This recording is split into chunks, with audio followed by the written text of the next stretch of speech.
Hello, this is Chad Middleton from Vision Counseling and Vocational Consulting. I am a vocational expert. I provide material evidence that can be used in your TDIU claim for VA benefits. Also, we provide vocational evaluation reports to help when you're applying for Social Security disability benefits. I want to do a quick video today about what I'm noticing. Okay, I do vocational evaluations all the time, and I review medical records very frequently, very often. And what I'm noticing is that the VA is changing some things up when it comes to DBQs, okay, and their rating decisions. They're still giving you the same percentage, but they're not indicating as many specifiers. What do you mean by that? Well, I just saw a rating for 50% for migraines. Okay. Migraines at 50% is the highest scheduler rating for migraines. Usually it's frustrating attacks happening 2, 3, 4 times a month, right?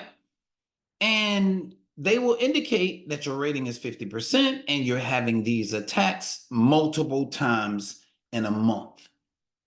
But now during the DBQs and now doing the award letters, the VA or the examiner is giving you the 50%, but they are lessening the number of attacks that you're having per month. All right. I also noticed that in PTSD, they will grant a 70% rating and would indicate that you have suicidal ideation, you have depression, anxiety, you have inability to communicate well with others. They will have all these different types of limitations. But when it comes to occupational and social functioning, it used to be with deficiencies in most areas such as work, social, school functioning, 70%. But now the occupational impairment is only with reduced reliability.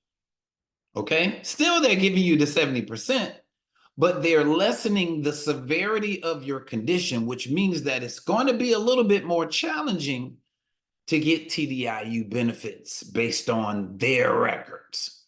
Okay, so if you've had a DBQ, a disability benefits questionnaire, you had a CMP exam, and they rated you with deficiencies in such areas as school, personal, functioning, work, I would suggest that, and you're not working, okay, you need to apply for TDIU benefits.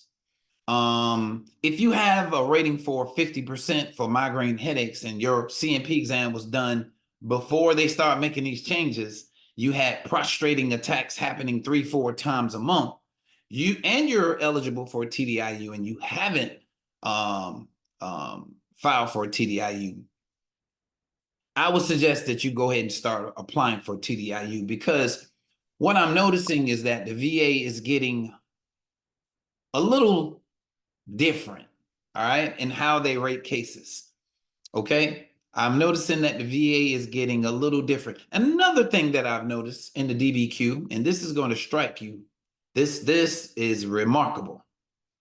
They used to have in the DBQ where they asked the examiner to make an opinion about how these conditions affect the person's ability to work.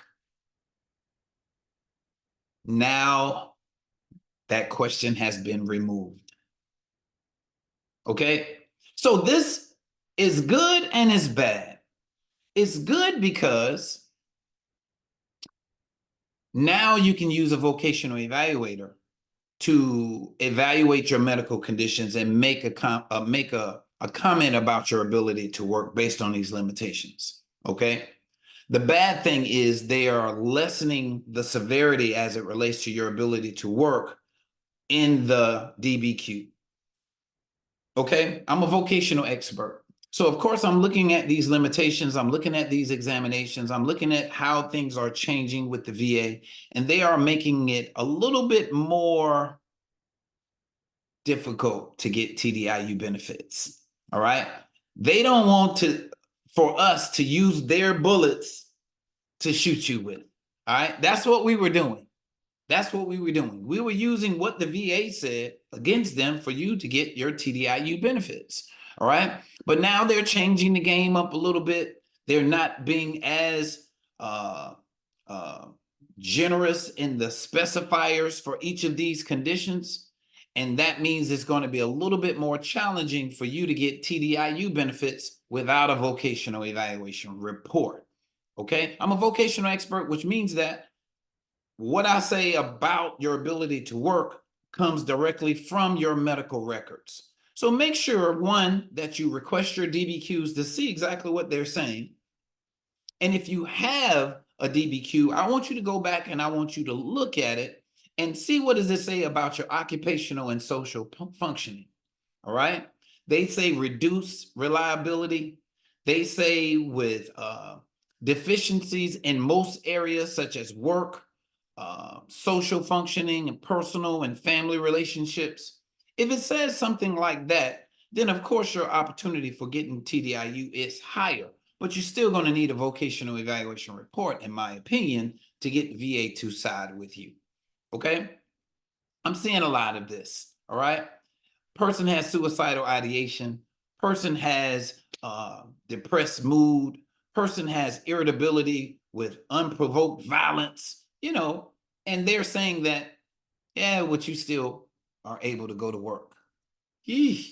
What employer is going to allow you to have irritability with unprovoked anger and violence? It's going to be very hard for you to get a job and having that as a potential symptom. I don't care if you're doing it just once a month, it's still going to be hard and challenging for you to obtain any type of employment. So those of you that review our YouTube channel, just remember what we're saying, consider what we're saying, look at your reports, look at your VA rating decisions, request your DBQs, and set up an initial assessment or consultation with me so that we can talk about this. All right. The VA is changing some things up, and you need to be aware. If you haven't applied already, you need to start applying because they're making it a little bit more difficult for you to get TDIU benefits. All right. Thank y'all for checking us out. Continue to like and subscribe, share these messages, share these videos with your friends, fellow veterans, so that they can be equipped with how to get 100% TDIU benefits from the VA. God bless you. Have a great day. I look forward to hearing from you guys real soon.